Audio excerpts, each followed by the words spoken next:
한국교회는 박혁의 사역을 두고 거짓 그리스도니 사단의 일꾼이니 별의별 말을 지어내서 갖다 붙이기 바쁘던데 그래 봐야 별다른 타격이 없습니다. 게다가 끝에 가서는 꼭 말씀으로 돌아오라는 말들을 남기는데 이게 성경 공부를 더 하라는 말인가요? 아니면 말씀대로 지켜 행하라는 말인가요? 안전지, 고객만족과 같이 구체적인 행동에 대해서는 이런 방구 없는 표처럼 들리니 언제나 답답할 뿐입니다. 방법과 결과를 보여주면서 그러면 몰라도 그냥 뜬구름 잡는 말만 장황한데 아무리 교회에서 현실감 없는 설교와 교회에 와서 다양한 분야에서 사회생활, 직업 경험을 하지 않은 목사에게 세상 사는 방법을 배우라고 한다지만 웬만하면 누구나 보고 이해할 수 있는 소위 말하는 간증이란 것을 곁들여 줬으면 사람들이 보고 믿을 수 있게 도왔으면 하는데 이것 또한 엄한 바람이니 차라리 제가 그냥 나누도록 하겠습니다. 공생의 기간 주님의 사역은 물론 신약 성경 전반에 걸쳐 말씀과 표적은 함께 언급되며 그 중요성은 불가분할 정도로 깊게 연결되어 있음을 알 수 있습니다. 이 두 가지는 우리를 향한 하나님의 사랑을 근간으로 하기 때문이죠. 이에 반해 행함이 없는 믿음은 죽은 것처럼 결과를 보여주지 못하는 말씀에 대한 옹호는 이처럼 모호하고 무의미할 수밖에 없습니다. 왜냐하면 말씀만이 중요하고 충분하다는 주장은 말씀에 대한 무지를 보이는 것은 물론이고 성경 자체의 문맥을 무시하는 결과를 초래할 수밖에 없기 때문입니다. 예수님은 그분의 입에서 나오는 말로 복음을 전하시고 말씀의 선포를 통해 기사와 표적을 행하셨기에 누구나 다 잘 알고 있어야 하지만 정반대라 도무지 이해할 수 없을 뿐이고요. 제가 다녔던 어느 중대형 교회에서는 새로운 담임 목사가 와서 선포와 표적은 필요 없고 오직 율법이라는데 말 다 했죠. 이 한국교회 실정이라는 사실은 놀랍지도 않습니다. 예수께서 온 갈릴리에 두루 다니사 그들의 회당에서 가르치시며 천국 복음을 전파하시며 백성 중의 모든 병과 모든 약한 것을 고치시니 그리고 성경에 기록된 표적을 부정하고 싶다면 부디 예수님이나 제자들에게 가능했다는 억지는 성경이라도 읽고 부렸으면 합니다. 하다가 안 되니 성경에 없는 그리스도와 제자의 표적이란 말까지 만들어서 억지를 부리면 그게 무슨 망신인지도 모르니 어쩔 수 없지만 부디 생각이라는 것을 좀 했으면 하는 바람이에요. 아무튼 주님은 이 구절을 통해 말씀과 표적은 상호 보완적인 성격을 가지고 있으며 하나님의 나라에 대한 영적인 이해를 높이는데 필수 조건이자 요소임을 알려주고 계십니다. 눈에 언급하지만 말씀과 표적은 우리를 향하신 하나님의 사랑과 능력과 주권 그리고 성품의 표현으로 주님은 물론이고 사도들도 이를 통해 똑같은 것을 나타내었으며 그 일을 이어서 해야 하는 책임은 우리에게도 고스란히 전해졌다는 것입니다. 하고 말고를 떠나 능력이 되고 말고를 떠나 내 이름으로 무엇이든 구하면 아버지의 영광을 위해 내가 행하겠다. 나를 믿는 자는 내가 한 일을 그도 할 것이다 하는 주님의 말씀이 있기 때문이죠. 신약성경 전반에 걸쳐 기사와 표적으로 하나님의 영광을 나타냈다는 기록이 있는 이유를 통해 우리가 주님의 사역을 이어서 해야 하는 책임과 목적을 분명하게 알려주셨으니 이를 통해 말씀과 표적을 함께 이해하는 것의 중요함을 강조하신 것이라 안 하고 못하는 것이 문제이지 하는 것 자체를 문제 삼는다는 것은 세상이 교회를 향해 할 일이지 한국교회가 나서서 할 일은 결코 아닙니다.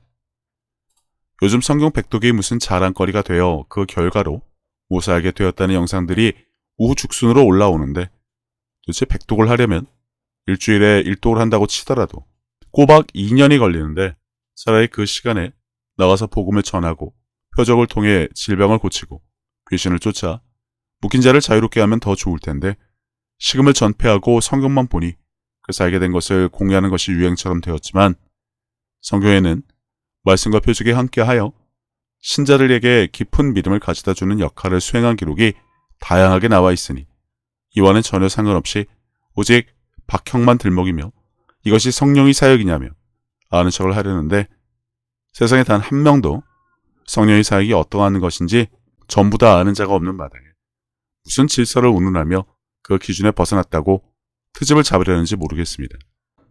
역시나 엄한 구절을 인용하며 성령의 사역은 질서가 있다라고 하던데 거기에 어거지로 붙인 질서는 다른 의미를 사용하고자 인용된 단어인 것을 모르니 사실 알고 모르고를 떠나 억지를 위해 아무거나 인용하는 자들만 있어 여전히 그러려니 합니다.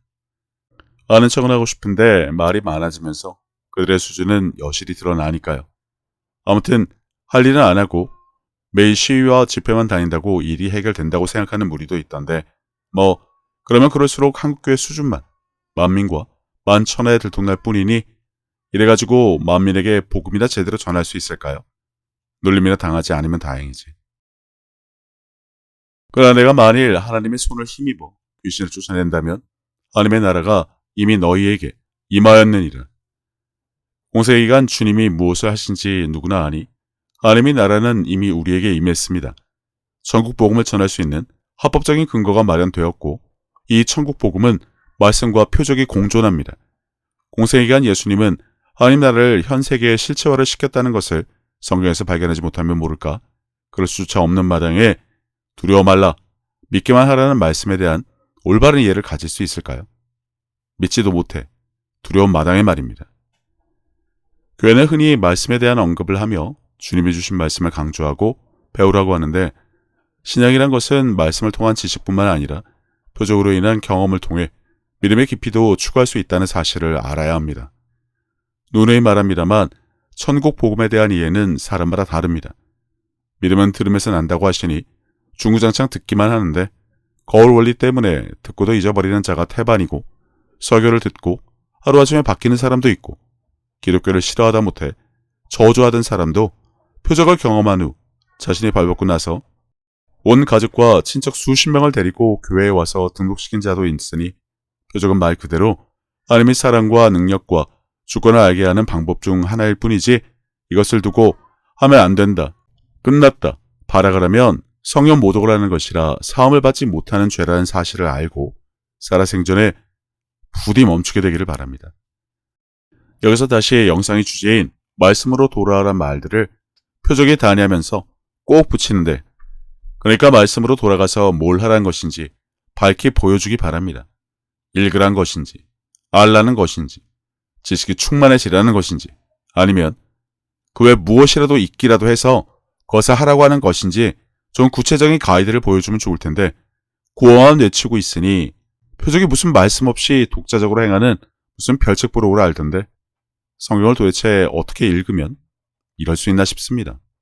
성경을 보면 주님의 가르침에서 나타나는 것처럼 말씀은 지식과 이해를 돕고 표적은 믿음을 현실적으로 체험해서 그 깊이를 더해준 사례가 많습니다. 성경에다 기록할 수 없을 정도의 수많은 기사와 표적을 행하신 주님을 보고 믿고 따르는 무리가 매일 더해진 이유가 바로 그것이죠. 보고 경험을 했으니 말입니다. 그들이 증인이고 살아있는 간증인데 옆에서 유대인들 중에 성경학자나 장로나 종교지도자들 그리고 바리새인들이 난리 법석을 부린다고 그게 한 번이라도 주님께 먹힌 적이 있던가요?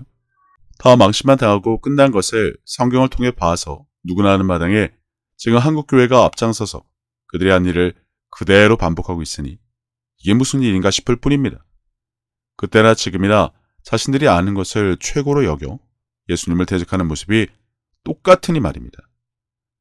예수님이 부활 후에도 이러한 일은 오순절 사건 이후 계속되었는데 사도들은 말씀을 전하면 물론 기사와 표적을 통해 신자들에게 하나님의 사랑과 능력과 주권을 직접적으로 경험할 수 있게 보여주므로 그들의 믿음을 더 키운 것을 알 수 있습니다.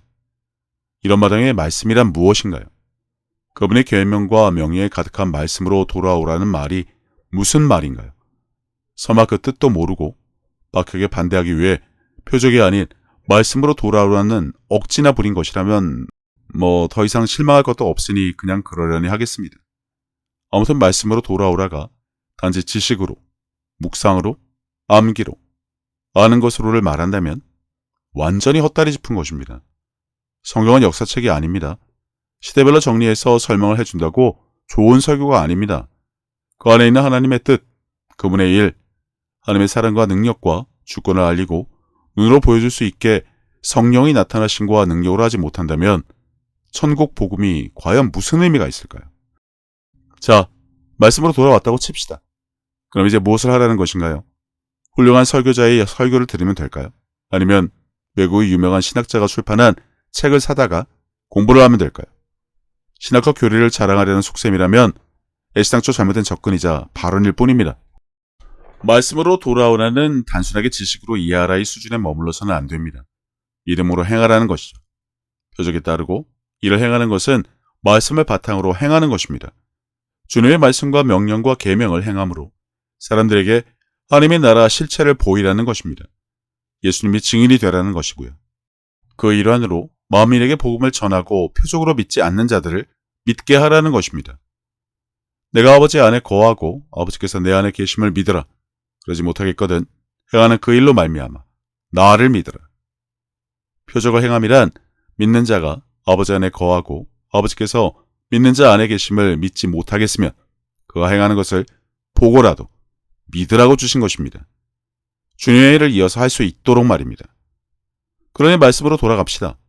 주님이 주신 말씀에 따라 복음을 전하고 표적을 행해 믿는 자의 수가 더욱더 늘어나게 합시다. 그래서 평생 부르짖어 봐야 되지도 않는 교회의 부흥, 이참에 제대로 누려봅시다.